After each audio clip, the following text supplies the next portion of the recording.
അദ്ദേഹത്തിനുള്ളിൽ ശക്തമായ വിദ്രോഹം ഉയർന്നു വരികയായിരുന്നു. തന്നോടും സമൂഹത്തോടും ഭയങ്കരമായ എതിർപ്പ് തോന്നി വരികയായിരുന്നു. സംഘർഷത്തിൽ കുറഞ്ഞതൊന്നും അദ്ദേഹം പരിഗണിച്ചിരുന്നില്ല. ഞാൻ കൊണ്ടുവരേണ്ട വിപ്ലവം ഒരു സർക്കാർ ജോലി ചെയ്താൽ കൊണ്ടുവരാൻ പറ്റുമോ എന്നാണ് അദ്ദേഹം ചോദിച്ചിരുന്നത്. ഉപനിഷത്ത് അദ്ദേഹത്തിൻ്റെ ജീവിതത്തിൽ വന്നു. അതോടെ ഒരു പുതിയ തുടക്കം കുറിച്ചു. ഇതൊക്കെ ചെയ്യേണ്ട എന്ത് കാര്യം ആയിരുന്നു അദ്ദേഹത്തിന്?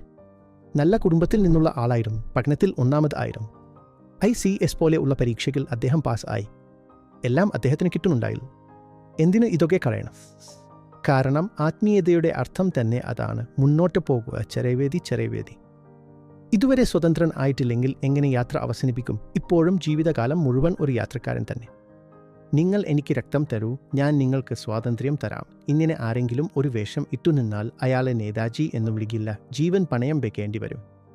മറ്റൊരാളോട് രക്തം ചോദിക്കും മുൻപ് സ്വന്തം രക്തം കളയേണ്ടി വരും.